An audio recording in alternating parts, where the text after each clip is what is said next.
ओम शांताकारं भुजंगशयनं पद्मनाभं सुरेशं विश्वधारं गगनसदृशं मेघवर्णं शुभांगमं लक्ष्मीकान्तं कमलनयनं योगिविध्यानगम्यं वंदे विष्णुभवभयहरं सर्वलोकैकनाथं। दिनेश फिल्म्स के सभी दर्शकों को ज्योतिषाचार्य भवानी शंकर शर्मा का सादर नमस्कार। मित्रों, आज हम जिस कार्यक्रम के ऊपर बात करने के लिए आपके सामने प्रस्तुत है वह कार्यक्रम है होली का महोत्सव। होली का उत्सव फाल्गुन मास के शुक्ल पक्ष की पूर्णमासी तिथि को मनाया जाता है। होली मनाने के पीछे पौराणिक जो रहस्य है वह है एक दैत्यराज हिरण्यकश्यप के अत्याचारी शासन के कारण उससे जुड़ी हुई कथा है। उसका पुत्र था प्रहलाद जो भगवान श्री नारायण का उपासक था, और हिरण्यकश्यप ने भगवान नारायण की साधना से विमुख करने के लिए अपने बेटे प्रहलाद को विशेष प्रकार की कई विभिन्न प्रकार की यातनाएं दी, लेकिन दैत्यराज हिरण्यकश्यप का पुत्र प्रहलाद भगवान नारायण की भक्ति से विमुख नहीं हुआ, और आखिर में दैत्यराज हिरण्यकश्यप ने प्रहलाद को मृत्युदंड देने का निर्णय किया और अपनी बहन होलिका को बुलाकर जलती हुई अग्नि में प्रहलाद को होलिका की गोद में बैठा दिया। होलिका को भगवान ब्रह्मा से वरदान था कि वह होली में जल नहीं सकती, और इसी वरदान के तहत वह फाल्गुन मास की शुक्ल पक्ष पूर्णिमासी के दिन जलती हुई अग्नि में प्रहलाद को लेकर बैठ गई, और प्रहलाद बिना डरे हुए भगवान नारायण का भजन करते हुए होलिका की गोद में बैठ गए। प्रहलाद नारायण का भजन करते रहे और नारायण की कृपा से प्रहलाद तो बच गए, लेकिन उस होलिका में होली की जो अग्नि की जो आग थी उसमें होलिका ही जलकर भस्म हो गई। इस त्यौहार को बुराई पर अच्छाई की जीत का त्यौहार भी माना जाता है। होली से पहले 8 दिन पहले होलाष्टक लग जाते हैं, जिसमें सभी प्रकार के शुभ कार्य वर्जित होते हैं। होली का दिन विभिन्न प्रकार के उपायों के लिए और विभिन्न प्रकार की साधनाओं के लिए सर्वश्रेष्ठ दिन होता है।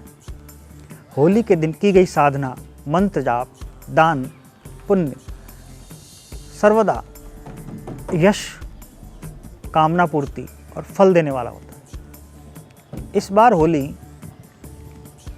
फाल्गुन मास शुक्ल पक्ष पूर्णमासी तिथि रविवार 28 तारीख को पड़ रही है। होलिका दहन का मुहूर्त शाम को 6:39 से रात को 9:15 तक है। अगर होलिका को लगाने की वास्तु की दृष्टि से बात करते हैं तो होलिका का दहन अपने नगर या बस्ती के आग्नेय कोण में करना चाहिए। होली की अग्नि में गेहूं की बाल सेकी जाती है और नए धान की उत्पत्ति से जीवन में खुशहाली की कामना की जाती है। इस दिन भगवान नरसिंह की पूजा करनी चाहिए। नरसिंह की पूजा करने से आपके जीवन के समस्त शत्रु बाधा, क्रूर ग्रह, शनि राहु कृत कोई बाधा है तो वह बाधा दूर होती है। अगर किसी व्यक्ति को अपने जीवन की समस्त मनोकामनाओं को पूर्ण करना है, जीवन को खुशहाल बनाना है, तो होलिका दहन के दिन एक सूखा नारियल अपने सिर से 7 बार उतारकर जलती हुई अग्नि में डालने से उसके जीवन की समस्त परेशानियां, कष्ट दूर होते हैं और उसकी सर्व मनोकामना पूर्ण होती है। अगर किसी व्यक्ति के ऊपर क्रूर ग्रह शनि या राहु की दशा या अंतरदशा 7.5 चल रही है तो उस व्यक्ति को एक सूखे गोले के अंदर उसमें तिल का तेल भरना है और उसके अंदर काले तिल डालने हैं, काली उड़द डालनी है और उसको अपने सिर से 7 बार उतारकर जलती हुई अग्नि में छोड़ देना है। मैंने आपको 2 उपाय बताए हैं। एक उपाय सर्व मनोकामना के लिए, सूखा नारियल सिर से 7 बार उतारकर जलती हुई अग्नि में डालने से आपके जीवन की सभी मनोकामनाएं पूर्ण होंगी। किंतु जिन जातकों को शनि की 7.5, राहु की पीड़ा से ग्रस्त हैं या किसी प्रकार की अन्य कोई तंत्र मंत्र की बाधा से वो पीड़ित हैं, तो एक सूखा नारियल का गोला लेना है जिसमें काले तिल, काली उड़द और तिल का तेल डालना है। उसको बंद कर देना है और उसको अपने सिर से 7 बार उतारकर जलती अग्नि में डाल देना है। यह कार्य करने से आपके ऊपर क्रूर ग्रहों की बाधा दूर होगी। अगर किसी प्रकार का कोई यंत्र मंत्र तंत्र नज़र टोना टोटका है तो वह भी दूर होगा और आपके जीवन में खुशहाली आएगी। अगले दिन धुलंडी का उत्सव मनाया जाता है, जो रंगों से खेला जाता है। लाल रंग सूर्य का प्रतीक है। जिनकी सिंह राशि है वह लाल गुलाल से खेल सकते हैं। जिनकी मेष और वृश्चिक राशि है वह भी लाल गुलाल का उपयोग कर सकते हैं, क्योंकि उनके राशि का स्वामी मंगल है। कन्या और मिथुन राशि के जातक हरे रंग के गुलाल का उपयोग कर सकते हैं। धनु और मीन राशि के जातक पीले रंग के गुलाल का उपयोग कर सकते हैं।